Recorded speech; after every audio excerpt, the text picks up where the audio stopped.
s'est rendu compte que non, si on veut vraiment créer un royaume fort et qui va durer dans le temps, c'est important de conquérir tous ceux qui sont à côté. Donc, œil pour œil, dent pour dent. Parce que si on restait là et on ne faisait rien, ce sont plutôt les Bamouns qui seraient plutôt asservis. À Fumban, la mémoire de ce roi conquérant est encore vive. C'est à son agilité militaire que l'on doit l'emblème du royaume, un serpent à 2 têtes, qui orne les principaux monuments de la ville et devient même une signature architecturale. Il a eu à se battre contre 2 peuples et il a voulu célébrer sa double victoire en mettant en place un symbole, le serpent bicéphale, et aussi le symbole de l'amicale, parce que l'amicale représentait la divination de prédire le futur. Donc c'est dans ce sens-là qu'on peut parler de d'homme d'action. Dans le même temps, Mbombo assoit l'économie de son royaume. Visionnaire, il crée un grand marché qui centralise les échanges de la région et alimente des milliers de personnes en attirant les peuples voisins. Fumban s'impose alors comme un centre de commerce incontournable et devient, dès le XVIIIe siècle, une cité urbanisée très développée. Ah mais bonjour. Oui, pardon, je voulais 2 tas de japche. C'est 500 de tas. D'accord. Bon, japche, c'est Maman Jara. Ah mais à la prochaine. Oui, merci ma chérie. Tu prépares bien? Ah, merci beaucoup. Le roi Mbombo a beaucoup contribué à ce que les Bamouns et les autres peuples aient des échanges commerciaux. Et cela a contribué à ce que Fumban attire de plus en plus de monde. C'est pour ça que la population a beaucoup doublé, a triplé au fil des années, justement parce qu'il y avait toutes ces denrées alimentaires venant d'ailleurs, que ce soit la canne à sucre, que ce soit la tomate, que ce soit même les bœufs et la volaille. Fumban peut être considérée comme une ville précurseur parce qu'elle a permis à ce que différentes populations se mettent ensemble et vivent ensemble jusqu'à aujourd'hui. Dans son sillage, un autre souverain va jouer un rôle prépondérant pour le royaume. Le roi Njoya accède au trône en 1887 et affirme l'identité bamoune à une période où de grands bouleversements s'amorcent au Cameroun. Lors de sa prise de pouvoir, son autorité est contestée, menaçant son royaume de guerre civile. Njoya fait appel à des alliés puissants venus de l'extérieur de ses frontières, les Peuls de Bagno. Il est rapidement séduit par leur religion. Pendant la guerre civile qui l'oppose au chef de la garde prétorienne, le sultan Njoya se rend compte que les alliés de Bagno implorent un dieu qu'il ne connaît pas. Il s'appelle Allah. Et lorsqu'il leur demande le secret, pourquoi est-ce que vous vous prosternez, qu'est-ce que vous faites, qu'est-ce que ce rituel que vous faites au début de la guerre, quel est votre médicament de guerre? Ils lui disent non, nous n'avons pas de médicament, notre secret vient d'Allah. Il s'en inspire et il prend la décision de se convertir à l'islam et de pratiquer cette religion. Njoya n'est plus seulement un roi, il devient aussi sultan. Il scelle alors une autre alliance tout aussi décisive. Lorsque les premiers colons allemands arrivent à la fin du XIXe siècle, Njoya en fait rapidement des alliés. Il trouve avec eux des intérêts communs et en fait des partenaires commerciaux. En bonne intelligence avec les néo-arrivants, il va jusqu'à faire ériger un palais dans la plus pure tradition germanique bavaroise. À l'arrivée des Allemands, il est impressionné par la capacité militaire, raison pour laquelle il choisit à un moment donné de se convertir au christianisme. La conversion ne va pas durer longtemps parce qu'au bout d'un moment, les principes de la foi chrétienne vont tendre à lui imposer la monogamie.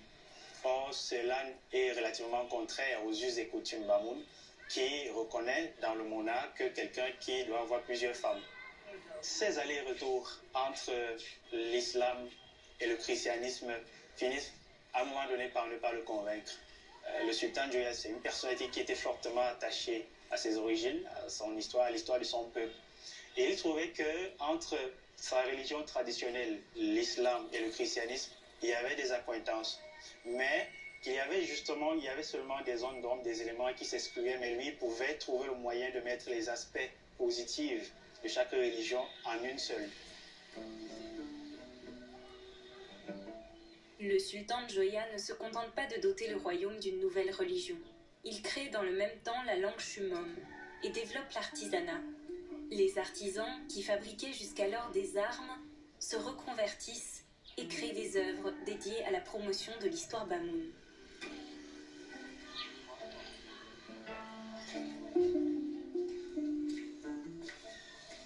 Quand la guerre est finie, lui, il a pensé maintenant, il faut maintenant qu'on ne frappe plus les armes. On va frapper maintenant ce qui va nous aider, ce qui va renforcer le palais.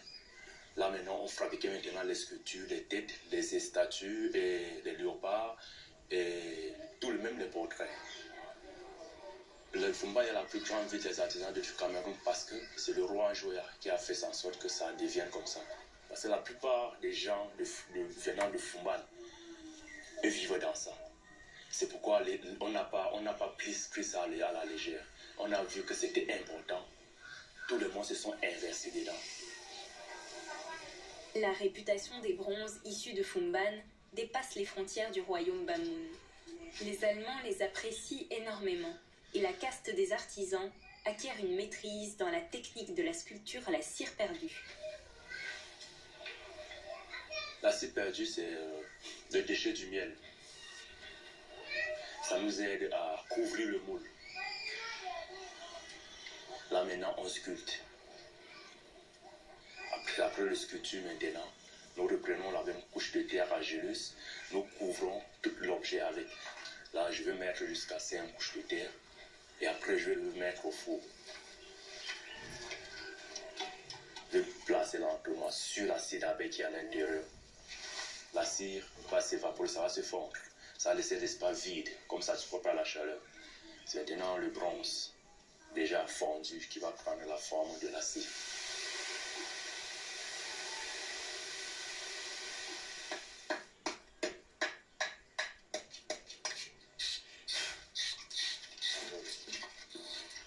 Le développement du royaume Bamoun est stoppé dans son élan pendant la Première Guerre mondiale. En 1916, les Allemands sont chassés du Cameroun.